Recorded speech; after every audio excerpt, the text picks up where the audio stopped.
우선은 교회를 앞서 먼저 그 용어적인 부분들 한번 정리를 잠깐 하고 갈게요. 우리가 흔히들 하고 있는 실수 중에 하나가 우리가 다니는 교회에 대한 좀 이해가 조금 오해되는 부분이 이거 하나만 잡고, 왜냐면 이제 통계를 계속 볼 건데 통계 부분을 좀 알기 위해서 그래요. 우선은 우리가 이제 그 기독교라고 우리 스스로를 이야기하는데 틀린 말은 아닌데, 우리가 기독교인 건 틀린 게 아니에요. 하지만 우리가 좀 더 정확히 얘기하면 우리는 개신교라고 이야기하는 게 맞아요, 친구. 왜냐면 기독교라 하면 천주교와 동방정교회라든지 예수 그리스도를 구주로 믿는 모든 이들을 지칭하는 거거든요. 그러니까 기독교 안에 개신교, 우리가 다니는 교회와 성당, 천주교가 같이 포함되어 있는 그 내용이에요. 그러니까 요거를 아셔야 앞으로 이제 통계 자료를 보시거나 어디서 이야기하실 때 너 종교가 뭐냐 그랬을 때 나 기독교인이야 라고 얘기하는 게 틀린 말은 아니지만, 좀 더 우리의 아이덴티티를 좀 더 정확하게 얘기하기 위해서는 난 개신교야, 난 교회를 다녀라고 얘기하는 게 좀 더 맞아요.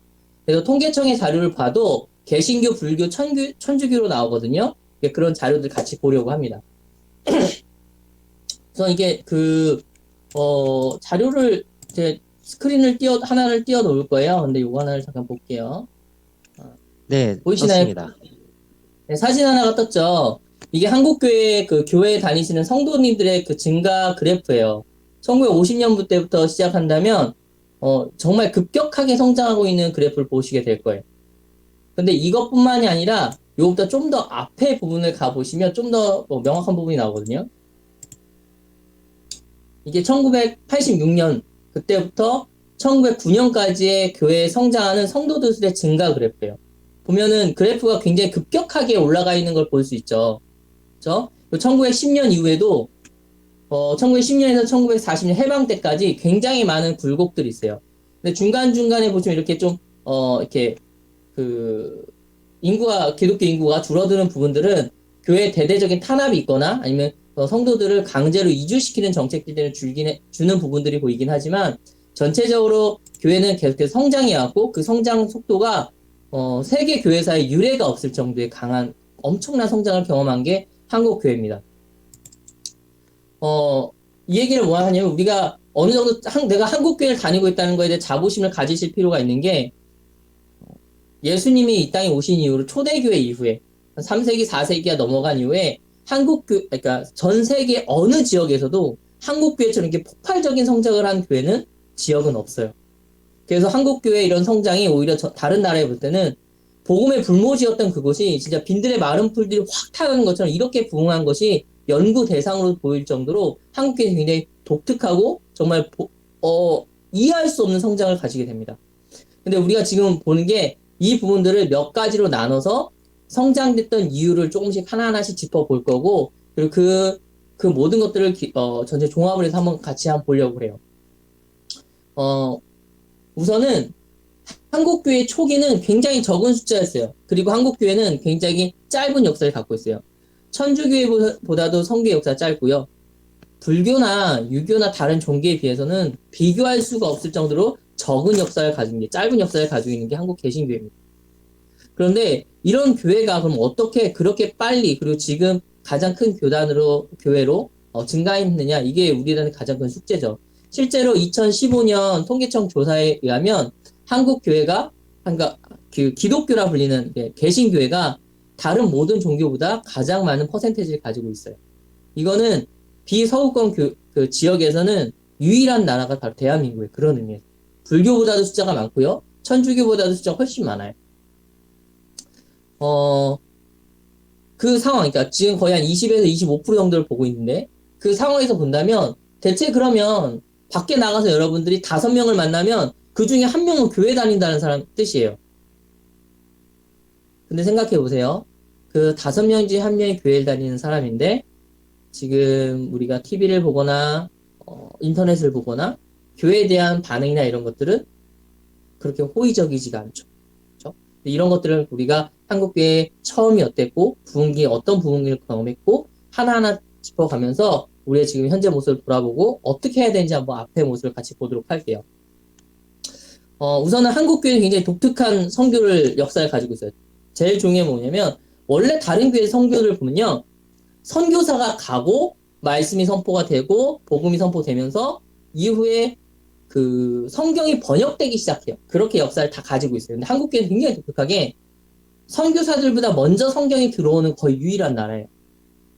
우리나라 사람들이 옛날 조선 사람들이 중국을 갔다 거기서 성경을 보고 그걸 번역해서 가지고 온 게 그 복음의 시작이거든요. 또 그런 쪽복음이라고 그랬어요. 옛날에는 그런 것들이 성경이 먼저 온 상황이었어요. 그래서 한국의 초창기 선교사들이 이 복음의 불모지라고 왔는데 이 나라에 성경이 있다는 걸 보고 그것도 자국어로 번역되는 성경이 있다는 걸 보고 굉장히 놀랐거든요. 그렇게 해서 한국이 굉장히 독특한 시작점을 가지고 있어요. 그래서 이렇게 교회가 시작이 되는데 한국에 처음은 그 선교사님, 특별히 장로교 선교사님들이 선교의 원칙을 몇 개 세워요. 그 원칙이 네비어스 선교 정책이라는 거예요. 네비우스 선교 정책인데 이게 뭐냐면 세 가지를 중점으로 다룹니다. 자립, 자전, 자치. 이 세 가지예요. 이거는 뭐냐면 교회가 도움을 받는 교회에서 계속 도움을 받는 게 아니라 도움을 한정적으로 주고 그 안에서 교회 구성원들이 스스로 일어날 수 있도록 자립할 수 있도록 그리고 스스로 움직일 수 있고 스스로 그 치리를 할 수 있는 자치를 할 수 있도록 교회를 처음부터 꿈꿔왔다는 거예요. 선교사들이. 미국 장로교회에서 한국을 선교를 할 때 미국 장로교회 도움을 받는 한국교회가 아니라 한국에서 자생한 한국교회를 세우기 위해서 노력했어요. 그래서 초창기부터 한국교회는 굉장히 독립심이 강했고 스스로 모이고 스스로 기도하고 우리가 뭔가를 해야 된다는 우리의 힘으로 하나님께서 우리를 도우셔야 되는 민족 중심적인 성격이 굉장히 강했어요. 그렇게 해서 이제 이 세 가지 모토를 가지고 정책을 시작을 했습니다. 그렇게 해서 정말 말도 안 되는 부흥을 경험을 해요. 그래서 지금 우리들은 이해할 수 없는데 옛날 어른들은 교회를 직접 지었어요. 진짜 돈을 걷는 게 아니라 벽돌 한 장 한 장을 우리 할아버지 할머니들이 교회 건물을 지게 메고 와서 내 손으로 벽돌을 쌓아 올려서 지은 게 한국교회예요. 그렇게 이제 하다 보니까 이제 교회에 대한 애교심이라든지 이런 것도 굉장히 컸죠. 그런 환경 안에서 또 내가 얘기하는 자립 이런 것들을 하다 보니까 또 전도도 누가 시켜서 하는 게 아니라 내 교회고 내가 믿는 하나님이기 때문에 내가 사랑하는 하나님을 전한 거예요. 저 서양인들이 믿는 하나님, 서양인들이 얘기하는 그 누군가의 하나님이 아니라 내가 사랑하는 하나님을 전하기 시작했고 그게 한국교회 부흥의 열쇠가 되었어요. 그렇게 우리 스스로 전도했고 스스로 교회를 세웠고 또 선교사님들이 우리들이 계속 선교를 한 게 아니라 한국인 목사를 만들고 한국인 장로를 세우고 한국인 집사를 세우고 권사를 세워서 한국인 종교 지도자를 양성해야 된다는 걸 처음부터 갖고 시작했거든요. 그 생각을. 그래서 빨리 신학교육이 이루어졌고 그러면서 한국 목사들이 일어나면서 한국 교회가 점점 퍼져나가기 시작해요. 이런 것들은 이제 그런 토착중으로 시작을 됐다가 한국 그 교회가 한국 사회에서 특별하게 인식되는 계기가 몇 번 있었는데 그 중에 첫 번째가 일본의 침략이었어요. 아직 한일합방이 되기 이전에 일본이 아예 우리나라를 식민지하기 전에 그 역사의 그 파란만장한 흐름 속에서 그 한국 선교사들이 한국의 편에 들어서 싸우기 시작해요. 실제로 알렌 선교사님이라는 분은 미국에 이제 대사로 계시면서 미국이 계속 소환을 해요. 한국 도와줘야 된다, 한국 도와줘야 된다 하면서 그 당시 미국이랑 일본이 동맹 관계였는데 그 동맹이 깨어지는 한이 있어도 한국을 도와줘야 된다고 완벽하게 한국 사람에 대해서 한국 편에서 이야기를 했거든요. 이게 선교사님들의 모습이었어요. 내가 외국인으로서 이 나라에 와서 선교를 하는 것이 아니라 내가 이 나라 조선 사람이 돼서 조선 사람들에게 하나님을 전하겠다는 생각이 너무나도 강했던 거예요. 그런 마음으로 선교를 했고 그런 마음으로 전도를 했고 그런 마음으로 교회를 세웠어요. 그래서 이 선교사님들이 이렇게 하면서 한국 사람들이 바라볼 때 저 이방인의 종교, 그 백인들의 그 하얀 마귀의 종교가 아니라 우리나라를 사랑하는 우리의 외세와 싸워주는 우리의 버팀목이 되는 그 종교, 어떠한 지도자들로 이게 보여지기 시작한 거죠. 그런 상황에서 일본이 우리나라의 모든 것을 빼앗고 이제 식민지가 한국이 돼버렸어요. 일본이 침략해서 일제 침략기를 맞이한 거죠. 이런 상황에서 한국 교회는 그냥 일본이 그러네 거기서 머무는 게 아니라 사회적으로 약자들 계속해서 돌봐요. 그러면서 한국 교회가 이 나라의 그 조선인들의 애환을 달래주고 그들의 편에서 싸워주기 시작하거든요. 이 기본적인 것이 계속해서 해방 이후까지 계속 갑니다. 이제 그러면서 이제 3.1 운동이 일어나죠. 3.1 운동에서 이제 기독교인들이 많은 것을 관여하고 많은 것을 앞장서서 합니다. 근데 물론 모든 교회가 다 3.1 운동을 지지했던 건 아니에요. 일부의 일부는 아니지만 이제 3.1 운동 지지했던 거의 같은 수의 이제 기독교인들이 어떤 생각이냐면 우리가 일본과 당장 싸울 것이 아니라 힘을 길러서 일본을 이겨내야 되는 생각을 했던 분들이 있어요. 대표적으로 윤치호 같은 분들, 윤치호 선생님 같은 분들 그렇거든요. 이런 분들의 생각이 뭐냐면 우리가 당장 일본이랑 싸워서 이길 수는 없다. 그러니까 우리가 지식을 깨닫고 일본의 것을 빨리 받아들여서 우리가 그것을 뛰어넘어서 일본을 물리치자라는 생각을 하세요. 그래서 지금 예를 들면 이제 그 교회 안 다니시는 분들 가끔 그런 얘기해요. 이 사람은 친일파야. 교회 다니지만 친일파야. 안익태 선생님 이런 다 친일파를 얘기하는 게 뭐냐면 그 얘기를 하신 그 친일파적 행동이 아니라 그들이 했던 그 행동들은 일본의 것을 받아서 우리가 일본화 대자가 아니라 일본이랑 지금 싸우지 말고 일본의 것을 받아들여서 우리가 힘을 길러서 실력을 양성해서 일본을 물리치자는 얘기였거든요. 근데 그게 그때 당시 사람들 봤을 때는 일본을 받아들인다로 보여졌기 때문에 친일 행각으로 이제 보여질 수도 있겠죠. 근데 그분들이 처음부터 끝까지 했던 생각 자체는 조선이 독립하기 위해서는 실력이 길러야 된다는 그 마음가짐이었어요. 이거를 이제 오해하시는 분들이 뭐 간혹 계시죠. 근데 어디서 이야기를 하더라도 그리스도인들이 친일 행각을 한 적이 없습니다.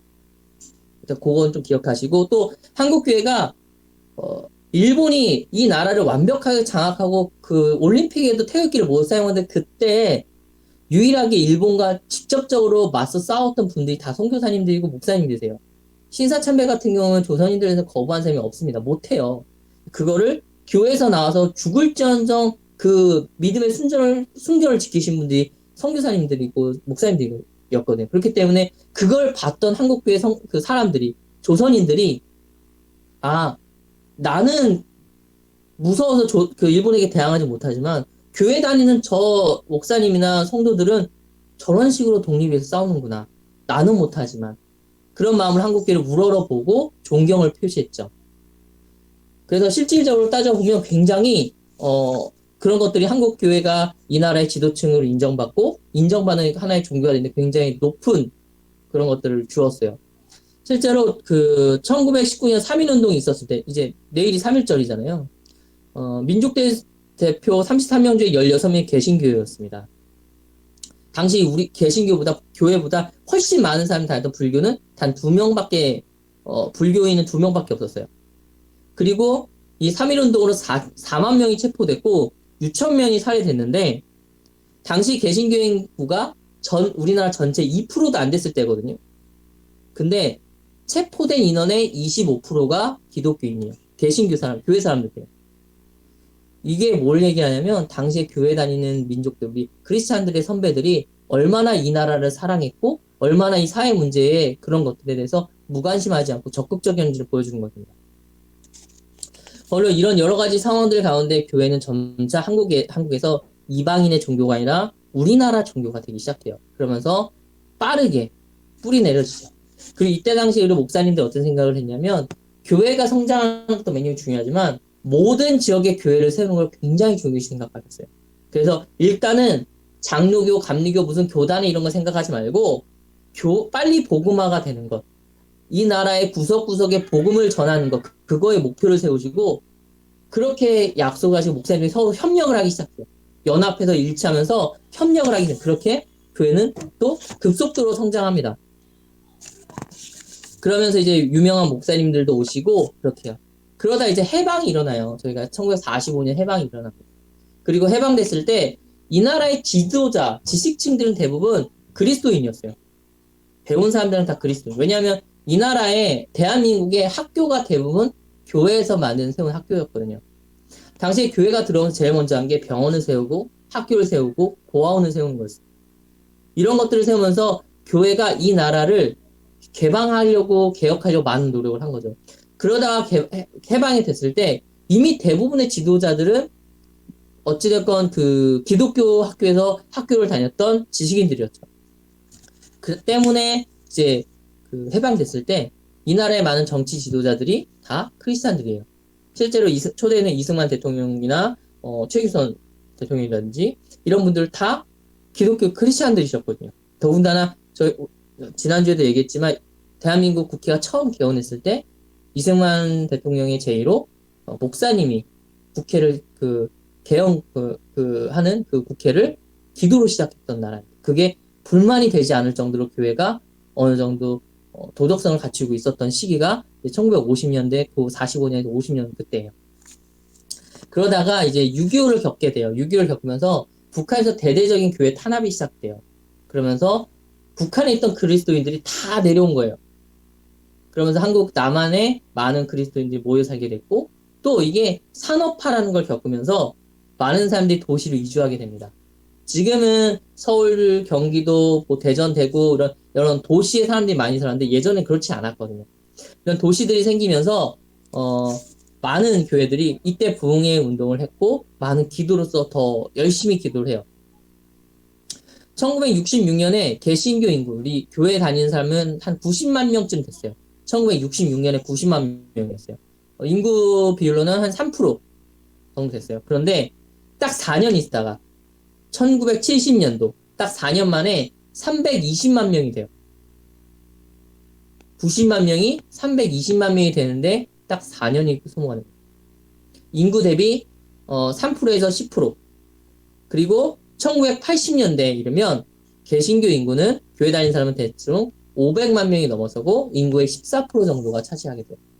교회는 그렇게 굉장히 급속도로 굉장히 성장을 해요. 그러면서 이런 여러 가지 성장들 안에서 부흥의 경험을 하죠.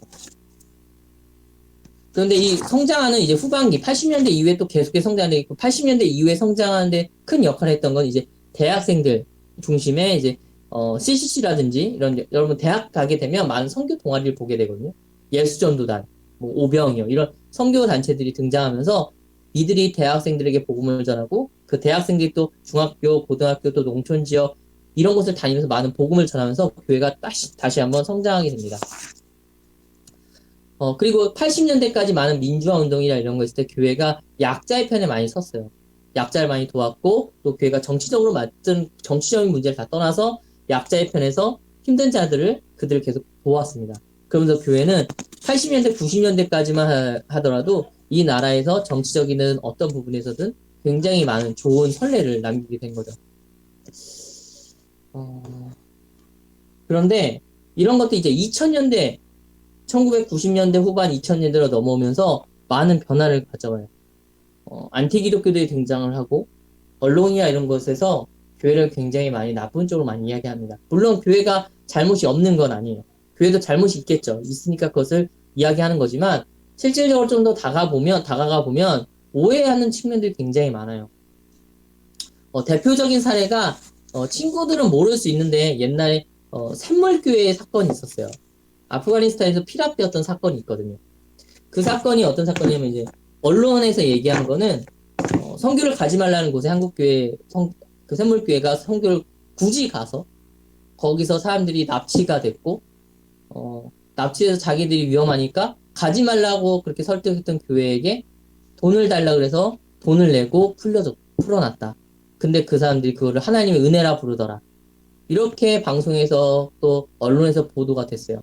근데 이게 제가 거기 갔다 오신 분한테 직접 얘기 들었거든요. 어떻게 경위가 어떻게 된 거고 어떤 식으로 그렇게 됐느냐.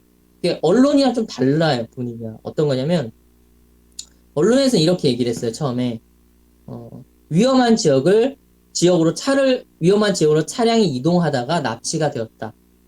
그런데 그 나라에선 그 도로가 하나밖에 없다고 하더라고요. 그러니까 위험한 도로를 간 게 아니라 하나밖에 없는 도로를 이용했을 뿐인데 한국 언론에서는 교회가 위험한 도로를 일부러 지나갔다라고 보도를 했던 거죠. 또 거기 갔던 게 복음을 전하러 갔다라고 그리고 선교적 목적으로만 갔다라고 하지만 거기 갔던 사람들 열 몇 명 중 그 많은 숫자가 갔는데 2명을 제외하고는 다 의사 간호사들이에요. 목사님 2분을 제외하고 의료 선교의 목적으로 가신 거거든요. 더군다나 이게 매년 있었던 일이고 올해만 가야지가 아니라 몇 년 동안 계속해서 그 해마다 그 시기에 그 나라에 가서 의료봉사 했던 분이 다시 한번 방문한 것 뿐이거든요. 더군다나 이분들이 아무 이유 없이 간 게 아니라 그 나라에 현지에 있는 의료진이 샘물교회로 요청을 했어요. 우리나라 의학분도 부족하고 의사 선생님들 간호사 부족하니 며칠만 와서 한 1, 2주 와서 의료봉사를 해달라고 새물교회를 요청을 했고, 새물교회는 그 요청을 받고 의료진을 파견한 거예요. 그런데 언론에서는 선교 갔다가 자기들이 가고 싶어서 예수님 전화로 선교 갔다가 이렇게 잡혔다라고 보도가 된 거죠. 억울한 일이에요. 근데 이런 것들이 우리가 알게 모르게 굉장히 많아요. 지금 코로나 사태이잖아요. 근데 코로나 사태도 우리가 이야기 듣는 게 교회가 많이 뭐 했다 얘기를 하지만 2주 전쯤에 정부에서 발표를 했는데 정상적인 교단, 그러니까 저희들 교단이나 아니면 우리가 알만한 좀 그래도 체계가 있는 교단 중심으로 교회에서 정통 교회에서 공식 예배를 통한 감염은 없다라고 정부가 또 발표를 해줬어요. 근데 이런 것들은 아무도 듣질 않죠. 그러니까 한국 교회가 지금 하고 있는 일들이 없는 게 아니라 이상하게 2000년대로 넘어오면서 언론이라든지 인터넷이 한국 교회가 하는 것들 많이 가리고 나쁜 것들을 오해해서 이야기하는 게 굉장히 많아요. 제가 지금 자료를 하나 더 가지고 있는데 이제 한국 교회가 여러 가지 일을 해요. 근데 특별히 이제 그 사회복지라는 부분들이 있거든요. 그러니까 실제로 국가에서는 국가 차원의 사회복지를 제외하고 민간에서 하는 사회복지의 80% 이상은 그 한국 교회가 거의 대부분 하고 있어요. 그런데 우리가 생각해 보면 드라마나 영화 봐도 고아원, 뭐 양로원, 뭐 좋은 복지관 그러면 다 누가 나와요? 목사님이 나와요? 신부님이 나와요? 신부님이 나오시죠. 근데 그렇게 천주교가 그렇게 이미지 마케팅을 많이 한 거예요. 실질적으로 천주교가 하는 사람 그렇게 많지가 않거든요. 실질적으로 그런 여러 가지 것들을 보면 천주교가 하는 거에 수십 배에 달하는 걸 교회가 하고 있는데 그런 것도 이제 붙이고 천주교에서 하는 그런 것들이 눈에 보여지는 거죠. 그리고 우리가 지금까지 했던 뭐 대북 지원이라든지 수재 언금, 그다음에 뭐 인도적 해외 인도하는 어떤 그런 것들 봐도 기본적으로 교회가 빠지는 어떠한 그 봉사 그 자원은 없어요. 교회가 빠진 사회봉사 기금은 없어요. 최소한 절반 이상이 교회가 부담을 하고 있거든요. 아까 말했지만 이 나라에 교회 다니는 사람이 20%밖에 안 되는데 그 20%가 대한민국에서 하는 복지의 50%를 담당한다고 보면 돼요. 최소한. 많게는 80%까지 보시고요. 그러니까 우리가 안 하는 게 아닌데 상황이 이렇게 된 거예요. 그러면 우리가 지금 봐야 될 것들은 그럼 이게 억울하다가 아니라 어떻게 해야 되느냐 그리고 우리가 무엇을 잘못했느냐 그걸 한번 다시 처음부터 차근차근 다시 볼게요. 처음부터 얘기했지만 한국교회 부흥은 여러 가지 단계입니다. 첫 번째는 그렇죠? 외세 침략과 맞서 싸운 우리 민족을 지키는 수호자로서 부흥을 한번 경험을 했고요. 그리고 이 나라의 지도자, 지식층으로서의 한번 지도자를 경험을 했어요. 그리고 해방 이후에 가난한 자를 돌보는 교회로서 신앙 종교 공동체로서 부흥을 했고요. 그 다음에 고향을 떠나서 도시를 찾아온 외로운 사람들에게 말벗이 되어주고 그들의 편에 서주는 버팀목이 되면서 교회가 한번 부흥을 했습니다. 이게 교회 4번 있는 부흥의 주된 깔려 있는 거예요. 그러니까 교회가 부흥했을 때 아무것도 없이 부흥한 것이 아니라 언제나 한국 교회가 부흥했을 때는 약자에게 관심을 가지고 내 주변에게 관심을 가졌던 거죠. 그래서 지금 우리가 하고 있는 거 지금도 하고 있는데 그럼 뭐가 달라요? 상황이 좀 많이 바뀌었죠. 그렇죠? 예전처럼 조용히 해서 알아주는 건 뭐 그거는 우리가 성경 말씀 너무 잘 따라서인지 우리가 말하지 않고 해서 그런 부분인지 그런 부분은 근데 우리가 알 필요가 있고 친구들도 누군가 얘기했을 때 교회가 너네 이렇잖아 저렇잖아 얘기했을 때 아니야 교회는 그래도 이런 것들을 많이 해라고 여러분들이 스스로 교회에 대해서 이야기해주고 그런 것들 잘못을 바로잡아줄 필요는 있어요. 그게 겉으로 보여지는 내용이에요. 그러면 또 하나가 있어요. 정말 중요한 게 있어요. 초대 교회 사람들 그다음에 지금까지 한국교회 초기부터 지금까지 교회가 부흥했을 때 교회가 무엇을 중요하게 생각했느냐 실질적으로 물론 사회 여러 활동은 자연자를 섬기고 뭐 3.1운동에 나서고 민족운동을 하고 이런 걸 많이 했지만 그거 외로 교회에서 교회 안에 모임에서 무엇을 중심으로 했느냐를 좀 볼 필요가 있거든요. 뭐냐면 교회는 정말 외국인들도 이해하지 못했던 게 새벽 기도라는 거예요. 철야기도 새벽 기도. 교회는요 누가 시키지도 않았는데 한국교회 성도들은 우선 모여서 기도하는 데 힘썼어요. 아까 얘기했잖아요. 우리가 스스로 모여서 교회를 세우고 스스로 모여서 뭔가 예배를 열고 스스로 모여서 전도를 했다고 그랬잖아요. 한국교회 초기가. 그 기반이 뭐가 있었냐면 함께 모여서 기도하는 거랑 성경을 공부하는 거 두 가지였어요. 성경을 읽고 공부하는 게 그 사람들이 너무나도 중요했고 기본이 되었어요. 아까 얘기할 때 이 나라의 지도자들이 교회 다니면서 많이 나왔다고 했잖아요. 그 시작점이 주일학교였거든요. 지금 여러분이 하고 있는 뭐 중고등부나 아동부나 유치부 또 대학 청년부 그 활동들 안에서 지식인들이 모였던 거예요. 그러면서 책을 읽고 당시 아무도 책을 안 읽고 문맹률이 굉장히 높았던 한국에 한국 교회 다니면 책을 읽었어요. 왜냐하면 그만큼 교회 안에서 그런 교육들을 활발히 했었거든요. 그래서 그 부흥의 키워드가 물론 겉으로 보면 사회적인 것에 관심이 쏟다 이렇게 보일 수 있지만 정말 중요한 그 내면의 키워드는 기본에 굉장히 충실했다는 거예요. 기도와 말씀에. 그럼 친구들 지금 교회에서 어떻게 무엇을 하고 있는지 저는 몰라요. 한정신 전사님께 가끔 뭐 얘기를 듣긴 하지만 그렇게 제가 기억을 잘하는 편이 아니라 잘 모르겠지만 친구들 만약에 교회를 다시 한번 부흥의 길로 우리 한국 교회가 또 예전에 좋았던 힘을 회복하기 위해서 우리가 해야 될 거는 다른 게 아니에요. 본질에 충실하면 돼요. 기도하고 말씀을 알고. 호세아서에 이런 말씀이 있어요. 제가 한 절만 읽어드릴게요. 호세아서 4장 6절입니다. 내 백성이 지식이 없으므로 망하는도다. 내가 지식을 버렸으니 나도 너를 버려 내 제사장이 되지 못하게 할 것이요. 내가 내 하나님의 율법을 잊었으니 나도 내 자녀들을 잊어버리리라. 네. 굉장히 두려운 말씀인데 이 말씀이 뜻하는 거냐면 내 백성이 예배를 드린다고 하고 제사를 드린다고 하는데 나를 섬긴다고 하는데 나에 대한 지식이 없기 때문에 그 예배를 내가 받지 않겠다는 뜻이에요. 지금 교회에서 하고 있는 예배라든지 어떤 그 주일학교 교육들이 왜 중요하냐면 우리가 믿는 하나님은 내가 만든 하나님이 아니거든요. 성경에서 말씀하신 하나님 우리는 믿어요. 근데 내가 성경을 읽지 않는다면 내가 만든 하나님을 믿을 수밖에 없어요. 사람이기 때문에. 사람은 끊임없이 자기가 하나님을 만들어내는 존재예요. 그렇기 때문에 하나님께 예배하기 위해서는 반드시 말씀 가운데 있어야 되고 그 말씀이 어떻게 우리에게 중심으로 다가오는지 반드시 알아야 돼요. 그거 없이는 예배 드릴 수가 없고 그거 없이는 하나님 앞에 설 수가 없거든요. 초기 교회는 그걸 너무나 잘 알았던 거예요. 그래서 그들은 말씀을 읽고 성경을 공부하는데 굉장히 집중을 해요. 밥은 안 먹고 뭐 혼나더라도 집에서 막 두드려 맞아도 교회 나와서 기도하고 말씀 읽고 공부했거든요.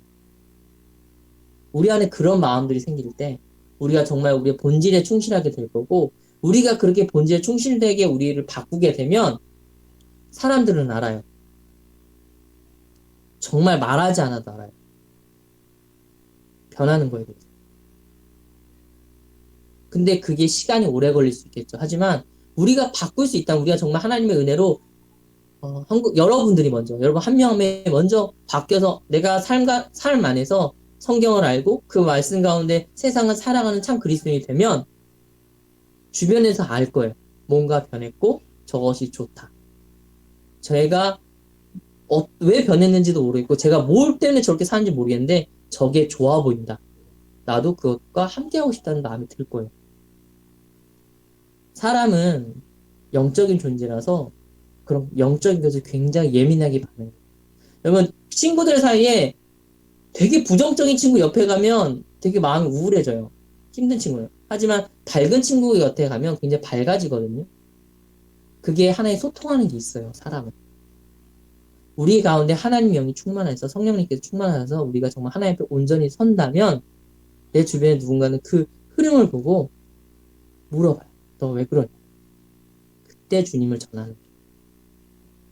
여러분이 그리스도의 편지가 되고 그리스도의 향기가 됐을 때 한국교회는 다시 한번 일어나고 다시 한번 큰 부흥을 경험하게 됩니다. 그거는 성경이 또 우리나라 역사가 증거하고 보증하는 전체적인 강의를 마무리할게요. 한국교회는 이방인 종교였어요. 그리고 믿지 않는 사람이 믿을 수 없는 환경이었죠. 근데 그게 한국교회가 본질에 충실하고 말씀 가운데 섰을 때 그 말씀 가운데 세상 가운데 나갔을 때 이 나라의 종교가 됐고 우리를 보호하는 보호자가 되었어요. 한국교회가 말씀에 충실하고 기도로 모였을 때 하나님께서 담대함을 주셔서 일본과 싸울 수 있는 힘을 주셨고 그 모습을 바라보며 사람들이 교회를 인정하고 이 나라에 뿌리 깊게 교회가 내려올 수 있었어요. 한국 교회가 말씀 가운데 약자를 돌봤을 때, 본질적으로 기도하고 주님 말씀에 순종함으로 이 나라 가운데 살았을 때, 전쟁을 해서 모든 걸 잃은 사람들을 안아줄 수 있었고, 그들과 함께 예배할 수 있었고, 교회가 부흥하게 되었어요. 한국 교회가 하나님의 말씀 가운데 쓰고 서로 모이기 힘쓰고 약자를 돌봤을 때, 외로운 이들과 함께 했을 때, 고향을 떠났던 많은 외로움을 가진 사람들이 교회로 몰려오게 되었고 한국 교회는 부흥할 수 있게 되었습니다. 지금 우리가 말씀 가운데 서고 기도하고 함께 교회 안에서 그 여러 가지 것들을 함께 나눌 때 분명 이 시대 가운데 힘든 자들, 이 시대 가운데 우리가 해야 될 것을 주님께서 알려주실 것이고 우리가 그 길을 걷게 됐을 때 교회는 다시 한번 부흥하고 주님의 길에 설 수 있게 될 것입니다. 여러분 이것을 기억하고 꼭 말씀과 기도 가운데 세상 가운데 나갈 수 있는 여러분 되시기를 바랍니다. 네, 오늘 여기까지 하고 마칠게요. 감사합니다. 감사합니다.